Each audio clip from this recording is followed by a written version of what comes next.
व लोक वित्त के बारे में पढ़ेंगे।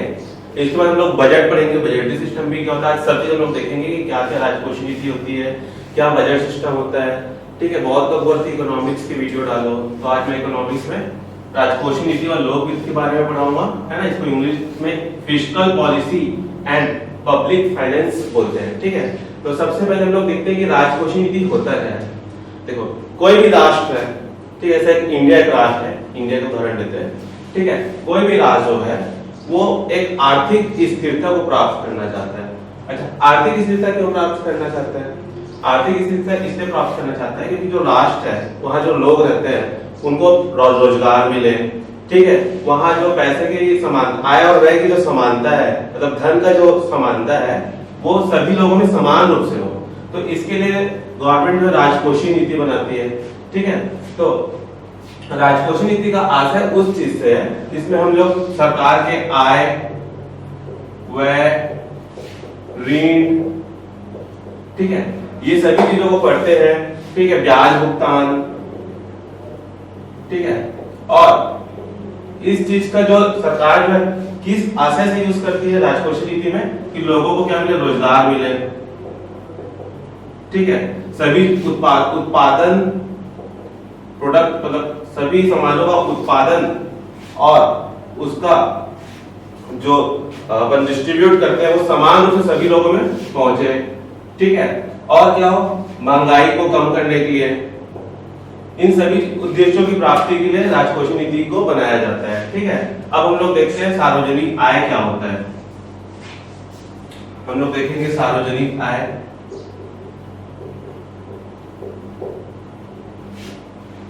और देखेंगे सार्वजनिक व्यय क्या होता है।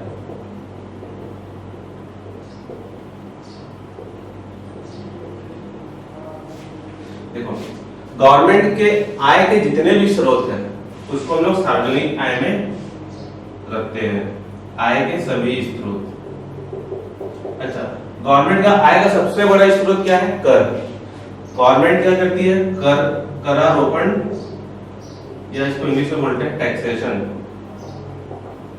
गवर्नमेंट जो है क्या विभिन्न तरह के कर लगाती है, और ये जो कर रहता है उसका आय का सबसे बड़ा स्रोत है। अब गवर्नमेंट दो टाइप की कर लगाती है, एक तो प्रत्यक्ष कर लगाती है और दूसरा लगाती है अप्रत्यक्ष कर।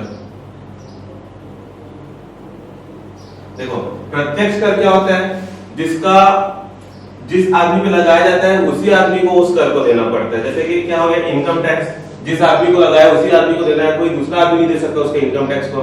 और अप्रत्यक्ष कर क्या होता है, इसको जो भार है, जैसे किसी से मेरे ऊपर कर लगाया गया तो मैं इसके भार को किसी और के ऊपर डाल सकता हूँ।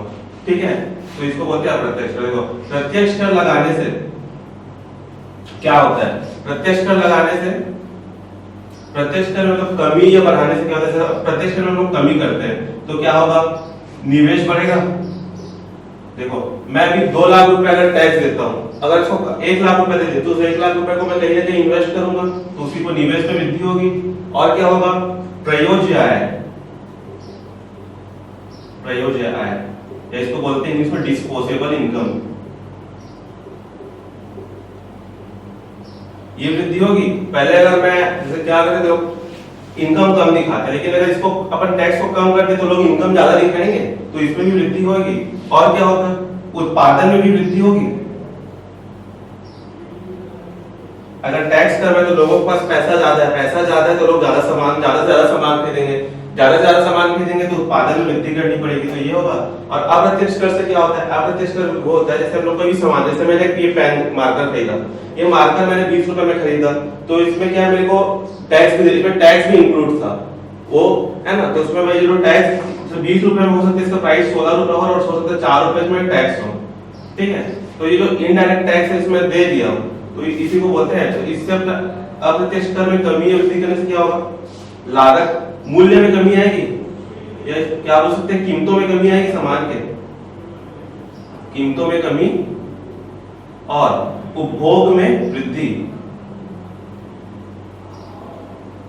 उपभोग में वृद्धि मतलब ये होता है, अब जैसे इसका पेन का रेट अभी 20 रुपए है, अगर मैं इसको 16 रुपए कर दिया तो ज्यादा से ज्यादा लोग लेंगे। जैसे कि अभी हम लोग हाल ही में देखे हैं कि अभी जो सुप्रीम कोर्ट है उन्होंने BS3 मानक वाले गाड़ियों पे बैन लगा दिया 1 अप्रैल से।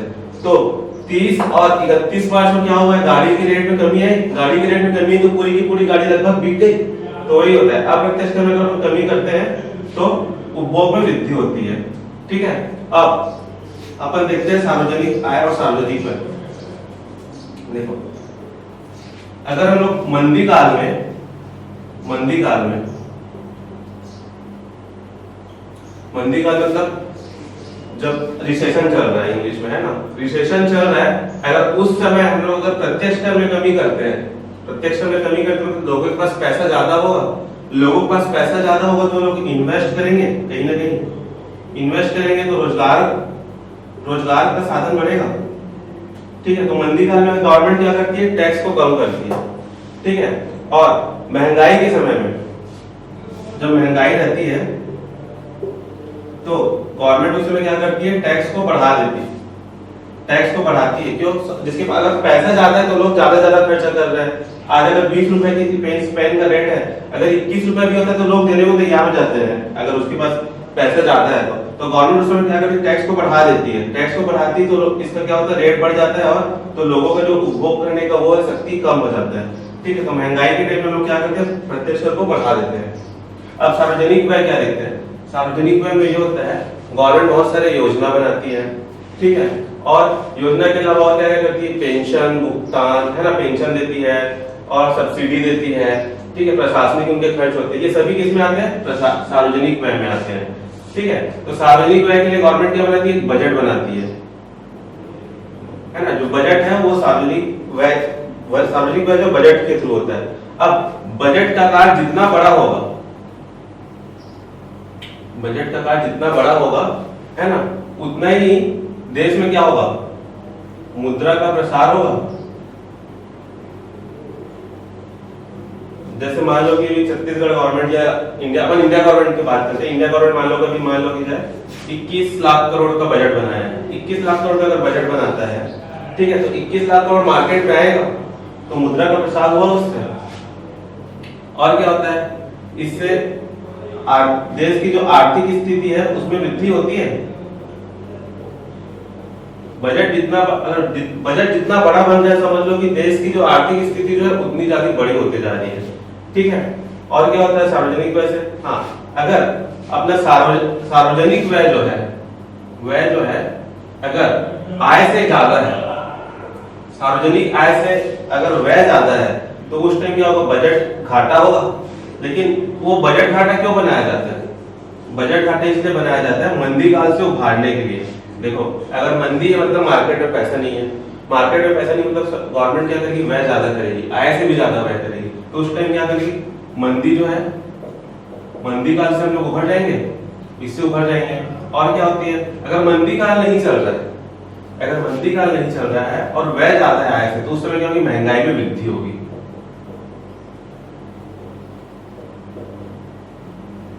ठीक है, ये ऐसे क्वेश्चन पेपर में पूछे जाते हैं कि ऐसा करने से क्या होगा, तो ये चीज को आपको ध्यान में रखना है।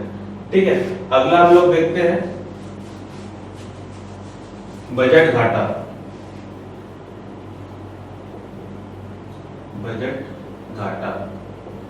ठीक है, इसको हम लोग बोलते हैं फिस्कल, इंग्लिश में फिस्कल डेफिसिट। बजट घाटा कब होगा, जैसे मैंने भी आपको बताया था, व्यय यहाँ पे सार्वजनिक है, सार्वजनिक व्यय आय से अगर बड़ा हुआ तो बजट घाटा हुआ। ठीक, और बजट घाटा का मैंने आपको बताया कि क्यों बनाया जाता है, मंदी काल से उबारने के लिए बजटी घाटा होता है। ठीक है, इससे मंदी काल से उभरते हैं, मंदी काल से उभरने के लिए।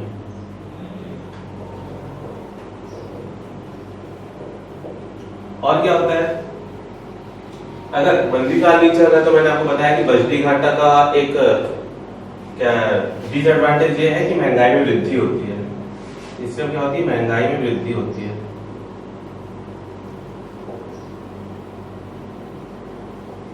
ठीक है, और बजट घाटा को, मतलब मान लो कि बजट घाटा है मेरा 1 लाख करोड़ का बजट घाटा है,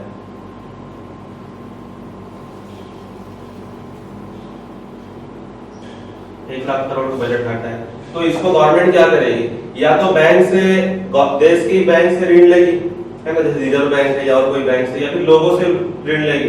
तो अब देखो रिजर्व बैंक के पास जो पैसा है या देश के जो अन्य बैंकों के पास पैसा है वो खाली बैंक में पड़ा हुआ है, उसका कोई यूज नहीं है।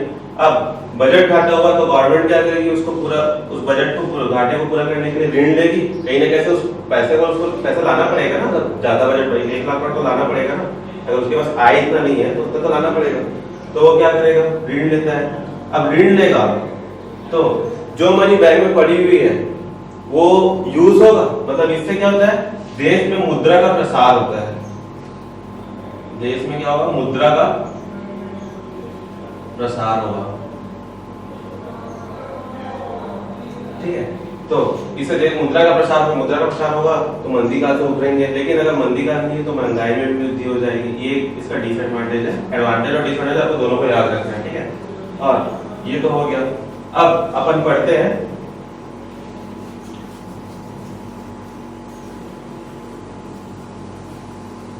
इनाट प्रबंधन।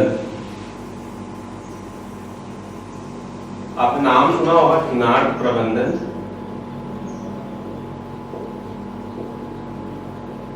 या घाटे की व्यवस्था, ये इसको क्या बोलते हैं, घाटे की व्यवस्था। इसको हम लोग क्या बोलते हैं, इंग्लिश में बोलते हैं डेफिसिट फाइनेंसिंग। डेफिसिट फाइनेंसिंग,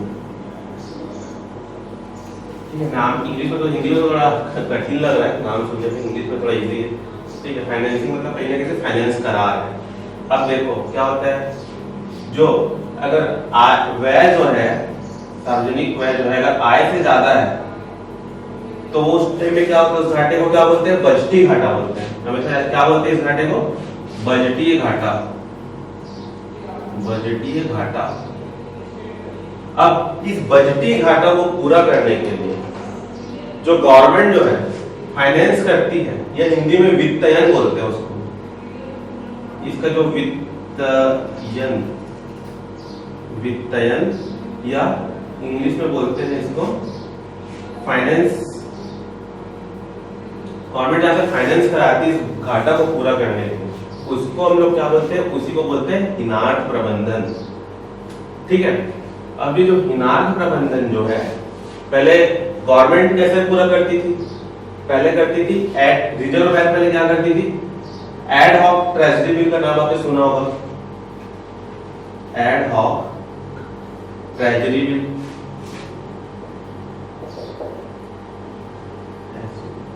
ठीक है, ट्रेजरी बिल का नाम सुना होगा आपने। पहले रिजर्व बैंक क्या करती थी, एड हॉक ट्रेजरी बिल जारी करती थी, वो कुछ 3 महीने, है ना, कुछ ड्यूरेशन रहता था, अब ये बंद हो चुका है, और उसको जारी करके इनाट प्रबंधन करती थी। लेकिन इसको 1 अप्रैल 1997 से ये डिसकंटिन्यू करके इसके जगह कुछ रिजर्व बैंक ने क्या जारी किया है, वेज एंड मीन्स। इसको शॉर्टकट में WMA बोलते हैं। आपने कभी बजट पढ़ा होगा तो देखा होगा, वेज एंड मीन्स, ठीक है। अब रिजर्व बैंक 1 अप्रैल 1997 से क्या करती है, वेज एंड मीन्स जारी करती है। इसको कैसे जारी करती है, इसको क्या करती है, रिजर्व बैंक क्या करती है, कुछ अल्पावधि मतलब कुछ छोटे से समय के लिए सेंट्रल गवर्नमेंट का घाटा है, इनाट प्रबंधन तो सेंट्रल गवर्नमेंट को, स्टेट गवर्नमेंट का, तो स्टेट गवर्नमेंट को वेज एंड मीन्स जारी करती है, ठीक है। उसका जो ड्यूरेशन जो है दोनों RBI और गवर्नमेंट के बीच समझौते से होता है कि उसका ड्यूरेशन क्या रखा जाए, और उसे उसमें ब्याज जो है नहीं लेती है रिजर्व बैंक जो है ना। उस जो ड्यूरेशन रहता है, दोनों के बीच ड्यूरेशन डिसाइड रहता है, समझौता हुआ रहता है, उस ड्यूरेशन का कोई ब्याज नहीं लेती। अगर उस ड्यूरेशन में वो पैसा वापस कर देती है गवर्नमेंट, तो RBI जो है ब्याज नहीं लेता है, ठीक है। लेकिन अगर उस ड्यूरेशन तक वापस नहीं कर पाया गवर्नमेंट जो, उसके बाद RBI उसमें ब्याज लगाती है, ठीक है। तो जो इसी को क्या बोलते हैं, वेज एंड मीन्स, ठीक है। अब जब इसको ब्याज, इसको हम लोग ना राजकोषीय घाटे में आपको बताऊंगा आगे क्या होता है, जब हम लोग बजट पढ़ेंगे तो मैं आपको बताऊंगा होता है क्या। एक राजकोषीय घाटा जो है उसमें हम लोग वेज एंड मीन्स को शामिल नहीं करते हैं, ठीक है। क्यों नहीं करते, क्योंकि इसमें ब्याज भुगतान नहीं करना पड़ता है। लेकिन अगर उस ड्यूरेशन खत्म हो जाता है जो समझौता हुआ रहता है आरबीआई मतलब रिजर्व बैंक ऑफ इंडिया और गवर्नमेंट भी जो समझौता हुआ रहता है उसका ड्यूरेशन खत्म हो जाता है, उसके बाद भी अगर गवर्नमेंट उस पैसे को नहीं लौटा पाता है तब आरबीआई जो क्या करती है उस पर ब्याज लगाती है। जब वो ब्याज देना शुरू हो जाता है तब वो राजकोषीय घाटे में शामिल हो जाता है। उसके बाद जो डब्ल्यूएम कब शामिल होता है, डब्ल्यूएम इसमें शामिल कब होगा, जब इसमें ब्याज लगना शुरू हो जाएगा, ब्याज लगना स्टार्ट हो जाएगा। ठीक है, तो इस चीज को याद रखना। आजकल इकोनॉमिक्स में ऐसे ही क्वेश्चन पूछे जाते हैं कि ये क्या होता है, 3-4 वो दे देते हैं अपने को कंक्लूजन, आपको बताना कौन सही रहता है कौन सा गलत। तो ये क्या आप थोड़ा ऐसा हम लोग पढ़ लेंगे तुमको पता रहेगा क्या होता है। ठीक है, ये तो हम लोग का हो गया। अब हम लोग इसके आगे बजट पढ़ते हैं। बजट, अच्छा मैं आपको एक चीज और बताना मेरे को, राजकोषीय नीति का उद्देश्य क्या है। राजकोषीय नीति का उद्देश्य मैंने आपको पहले बता दिया, लेकिन हम लोग एक शॉर्ट में देख लेते हैं इसका उद्देश्य क्या क्या रहता है। पहला उद्देश्य है आर्थिक स्थिरता,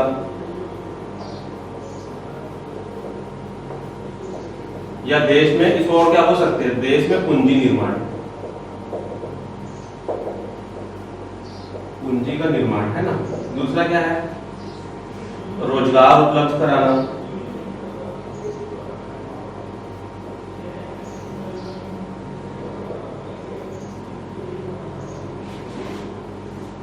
गवर्नमेंट ने स्कीम लाती है तो उससे रोजगार, जैसे मनरेगा है, मनरेगा की स्कीम लाई तो उससे रोजगार उपलब्ध हुआ ऐसे। ठीक है, तीसरा क्या है, धन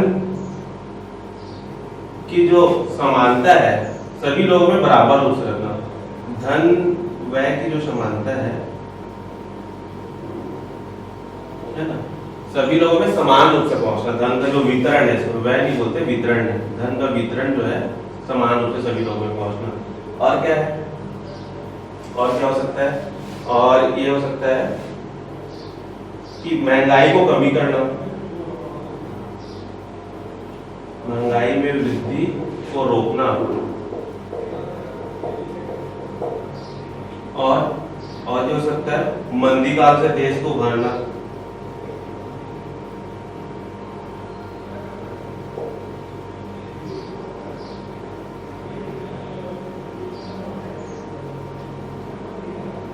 और क्या हो सकता है, देश को आर्थिक रूप से, देश को आर्थिक रूप से सशक्त करना। अब हम लोग नेक्स्ट वीडियो में बजट पढ़ेंगे, बजट क्या होता है। ठीक है, आप इस वीडियो को देखिए और कमेंट कीजिए, सब्सक्राइब भी कीजिए, लाइक भी कीजिए, और कोई भी डाउट हो तो बिल्कुल पूछ सकते हैं आप।